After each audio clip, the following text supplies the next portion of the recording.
آج بات کرنی ہے راکب دوش مصطفیٰ، امام عرش مقام، امام ہمام، امام تشنا کام، شہید کربلا سیدنا امام حسین رضی اللہ تعالیٰ عنہ کے پڑپوتے حضرت سیدنا امام جعفر صادق رضی اللہ تعالیٰ عنہ کی۔ جی ہاں، وہی امام جعفر صادق رضی اللہ تعالیٰ عنہ کہ جن کی کنڈے کی نیاز ماہ رجب کے اندر منائی جاتی ہے۔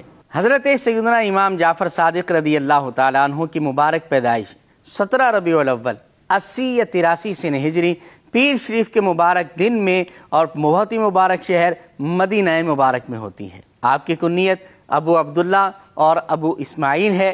آپ کے القابات میں سے طاہر، فاضل اور صادق بھی ہے، اور سب سے زیادہ مشہور لقب آپ کا صادق ہے، اور یہ اس وجہ سے پڑا کہ آپ ہمیشہ سچ بولا کرتے تھے، یعنی آپ اس میں بامسمہ تھے۔ حضرت سیدنا امام جعفر صادق رضی اللہ تعالیٰ عنہ کی والدہ محترمہ کا نام حضرت ام فروہ بنت قاسم بن محمد بن ابو بکر صدیق رضی اللہ تعالیٰ عنہم اجمعین ہے، جبکہ سیدنا امام جعفر صادق رضی اللہ تعالیٰ عنہ کے والد محترم کا نام امام محمد باقر بن علی زین العابدین بن امام حسین رضی اللہ تعالیٰ عنہم اجمعین ہے۔ آپ دیکھیں کتنی مقدس ہستی ہیں کہ آپ والدہ کی طرف سے صدیقی ہیں اور والد محترم کی طرف سے آپ حسینی ہیں۔ امام جعفر صادق رضی اللہ تعالیٰ عنہ بڑے تابعی بزرگ ہیں۔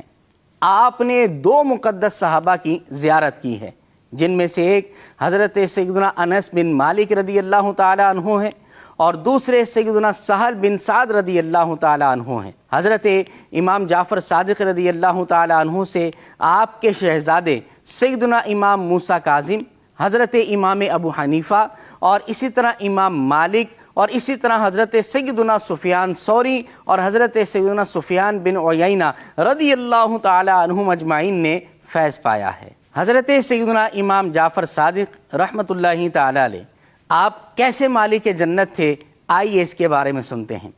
ایک شخص آپ کے دربار میں آتا ہے اور آ کر آپ کو 10,000 دینار دے کر کہتا ہے کہ حضور میں حج پر جا رہا ہوں، آپ کرم فرمائیں میرے لیے کوئی مکان خرید لیں تاکہ میں واپس آؤں تو اپنے بیوی بچوں کے ساتھ اس مکان میں رہ سکوں۔ امام جعفر صادق رحمۃ اللہ تعالی علیہ اس سے 10,000 دینار لے لیتے ہیں۔ وہ شخص حج پر چلا جاتا ہے، جب حج کر کے واپس آتا ہے آپ کے دربار میں حاضر ہوتا ہے اور عرض کرتا ہے کہ حضور میرے مکان کا کیا ہوا؟ تو آپ رحمۃ اللہ تعالی علیہ نے اس سے فرمایا میں نے تمہارے لیے بڑا عظیم مکان تیار کروایا ہے، اور وہ ایسا عظیم مکان ہے کہ اس کی پہلی حد حضور صلی اللہ علیہ وسلم پر ختم ہوتی ہے، دوسری مولائے کائنات علی المرتضیٰ کرم اللہ تعالی وجہ الکریم پر ختم ہوتی ہے، اور تیسری سیدنا امام حسن مجتبی رضی اللہ تعالی عنہ پر، اور چوتھی حد حضرت سیدنا امام حسین رضی اللہ تعالی عنہ پر اس کی حد ختم ہوتی ہے۔ اور آپ نے پھر ایک تحریر لکھی، اس شخص کو عطا فرمائی، فرمایا یہ لو، یہ میں نے تمہیں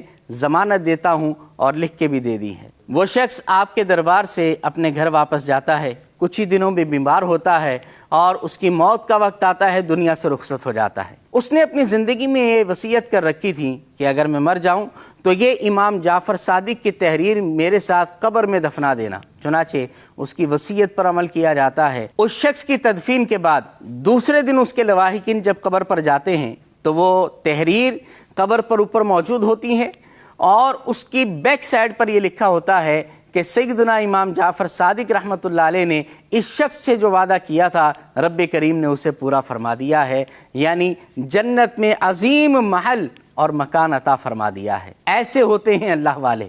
رب کریم ان کے صدقے میں ہمیں بھی جنت عطا فرمائے۔